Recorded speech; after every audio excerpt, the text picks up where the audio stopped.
Good morning po sa inyo mga kapatid. So pag-usapan po natin itong full political analysis ni Harry Roque. Sabi niya diyan, posibleng common candidate ng Dilawan Marcos alliance sa 2028. Talagang may alliance. No, nakakaawa si Roque, no? Sipin nyo, from a human rights lawyer or human rights advocate into Duterte advocate. Bakit? Walang pag-asa eh. Wala siyang matatakbuhan na po pwedeng magligtas sa kanya na mamuhay sa loob ng kulungan parang baboy. 'Di ba? Ang inaasahan niya kapag nanalo na si Sara na upo, mapapakinabangan niya 'to, magagamit niya. 'Yun ang kanyang inaasahan. Tingnan niyo ha. Posibleng maging common candidate ng Dilao at ng Marcos ay si Chis Aquino. Chis Escudero. Bakit? Unang-una, ang tie ni Chis Escudero sa mga Marcoses, ang tatay niya, Secretary of Agriculture. At alam natin, malapit na malapit siya kay Liza Araneta Marcos. Okay. Bakit? Malapit na malapit ba siya kay PBBM? Alam nyo, sabihin man natin na granting for the sake of the argument, kahit na i-endorso pa ni PBBM si Chis Escudero, palagay ko, ako sinasabi ko na sa inyo, hindi ko susuportahan yan si Mr. Fortwith. Doon sa mga Marcos loyalist na talagang walang pinakikinggan kung ano ang sabihin lang ng pamilya Marcos, parang awa nyo na. Huwag nyo nang idamay ang bansa natin sa katangahan. Kaya kayo nababansagang loyalist tanga. 'Di ba? Binoto nyo si Aimee nung nakaraan. Yan ang ako talaga hindi ko ikakampanya yan si Chis Escudero. Kaya nga sinasabi natin, dapat minamarkahan natin yung mga politiko natin, lalo na yung mga nakadikit sa ating Pangulo. 'Di ba?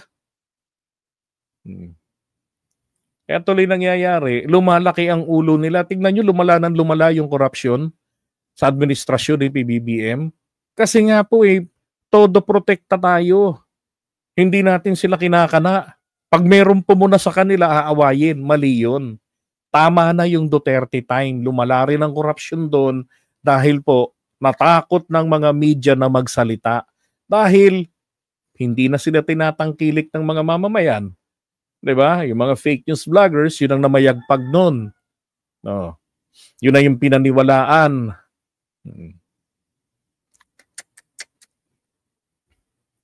At kung napapansin nyo, si Liza Araneta Marcos ang law partner ni Jojo Ochoa at mukhang si Liza Araneta Marcos ang gumagawa ng mga political decisions. Pangalawa, ano naman ang ties niya sa mga Dilawan? Siya ay kababayan ni Leni Robredo. At ibig sabihin yan, ang buong Bicolancia ay boboto sa kanya. Pero dahil siya ay kababayan ni Leni Robredo, hindi malayo na ikampanya rin siya ni Leni Robredo para maging presidente. And with the help of Leni Robredo, pwede siyang manalo sa Western Visayas. Mali. Unang-una, mainit ang ulo maging ng mga Dilawan, ng mga pink kay Chis Escudero. Because para sa kanila, naka-identify na si Chis Escudero bilang protector ni Sara Duterte sa impeachment. 'Di ba? Nadulas na nga ang dila niya na siya yung tagaharang. Yung pag-deny ni Chis Escudero noon, doon sa nilabas ng Rappler na article, talagang ano yun, na yung kadi-deny niya, tigas pa nga na pag-deny, friction ang nangyari. 'Di ba? Kung ano yung sinasabi niya, lalong nagpapainit at nagpapaliyab sa kanya. Umami na tumanggap ng 30 million while he is governor of Sorsogon.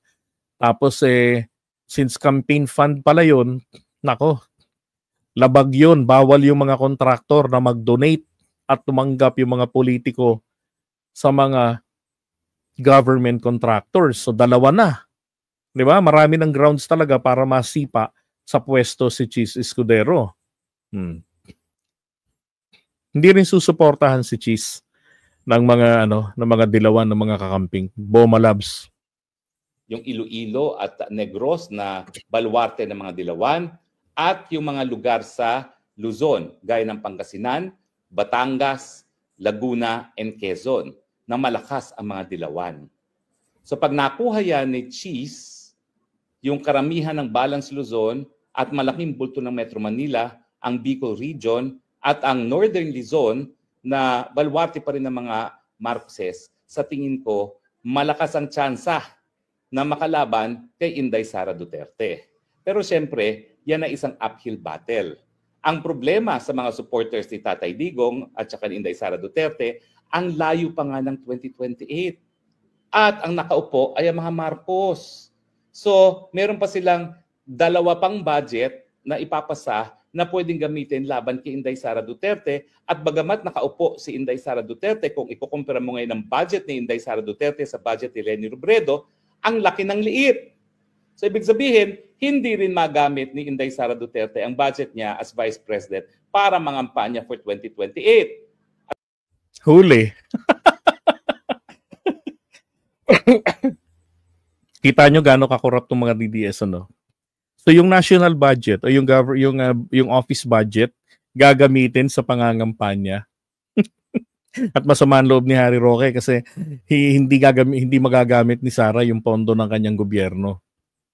Ay, ng kanyang opisina ng OVP sa pangangampanya. Alam niyo yung pangangampanya kasi dapat personal money yan eh. Hindi yan dapat galing sa budget ng opisina ng gobyerno.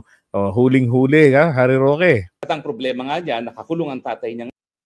Bakit? Kung nakakulong, wala nang mapagkunan ng pera? Ngayon, kaya hindi siya talaga nakakulong kasi hindi ganong makaporma kasi nga, bakit? Wala nang pera, mauubusan. Uy ang laki ng ginagastos nila pero hindi sila dumadaing. Di ba? Marami silang pera. Nako.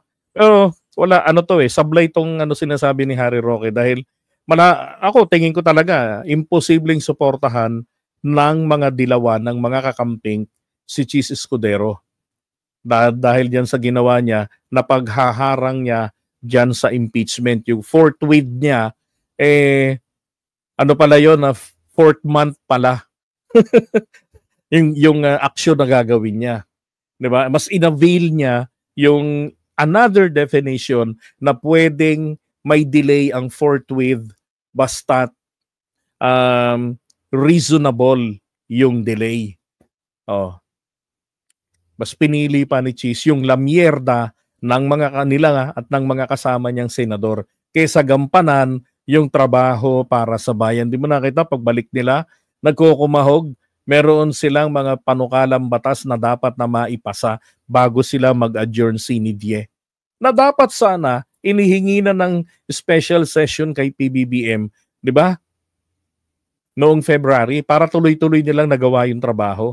Pati impeachment na hawakan na nila, na-handle na. Normal naman na yung mga impeachment na yan eh. May nagsasampa niyan, may tumatakbo sa Korte Suprema eh. Hindi dapat na na mapigilan ng mga kung sinong mga haharang sa Korte Suprema. Ngayon kung maglalabas ang Korte Suprema ng desisyon nila, 'di ba? Since sui generis naman yung unique on its own, ang impeachment, they have their own set of rules, 'di ba? Unique sila. Para maging madali ang pagpapanagot sa isang public official. And after all, wala namang kulong yan.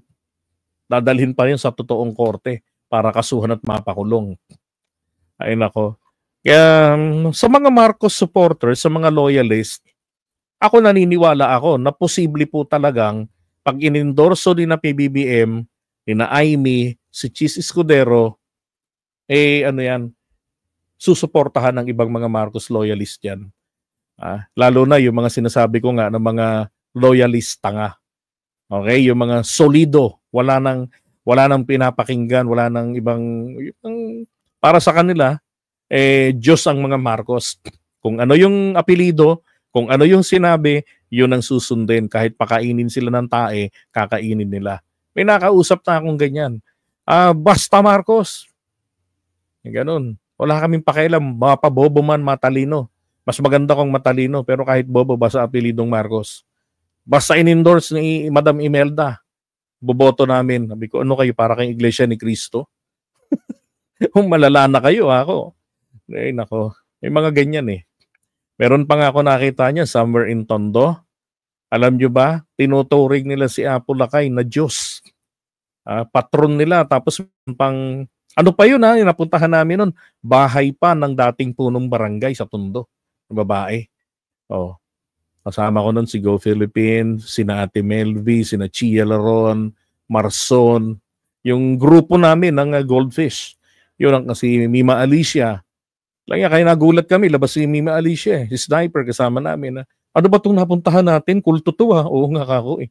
Mga loyalista, may ganyan dyan. No. Tapos tag dito, parang si Imelda yata daw, si Mama Mary. Naku po, yung nanay, si Donya, yung nanay ni Apo Lakay. May ganyan. So eto, halatang halata rito si Harry. Diba? Kanina sinabi niya na posible etong si Cheese ang maging common candidate ng Marcos administration o ng pamilya Marcos at saka nitong mga dilawan. No? And then, ang rin naman niya, ang makakalaban naman ay si Sara Duterte. So malakas pa rin si Sara. Tapos dito, sa tingin ko, sabi, asahan nyo naman na kapag si Sara Duterte ang umupo pagkapangulo, she will make sure that justice will be done to her father. At mabubura ang Marcos. Sisiguraduhin niya na magkakaroon ng katarungan ang kanyang ama dahil ang pagpapadala sa kanya sa The Hague ay kidnapping. Ang totoo nito, nakatarungan niya na tinutukoy rito ni Harry Roque, yung katarungan na magawa ng paraan ni Sara na hindi na po siya makasuhan dito sa Pilipinas. Na mapabasura, maimpluwensyahan, di ba? Ma-dismiss yung kaso niya. Oh. Wala kala ko pa naman napakatapang ni Harry Roque, bading pala to eh. Di ba? Daig pa ni Leila de Lima, hinarap yung kaso ng 7 taon mahigit. Ito. Di ba? Ay, nako. Defender na. Humba defender na. Ay, nako. Ewan ko ba, may mga nagpapaniwala pa rito kay Harry Roque. Pero yung dun sa awayan ng mga humba, ng mga humbeg DDS, may mga nakita ako pati kay Coco Locoy, may mga nagsasabi rin nakakahiya kayo, sayang si Harry Roque, from human rights, diba? Into nonsense, yung mga ganun. Bakit ba meron pa ba sa ating nagpapaniwala dyan? Ginagamit lang tayo. Diba? Okay, so iwan na natin to. Yan, matapang lang si Roqueta sa walang kalaban-laban sa humba.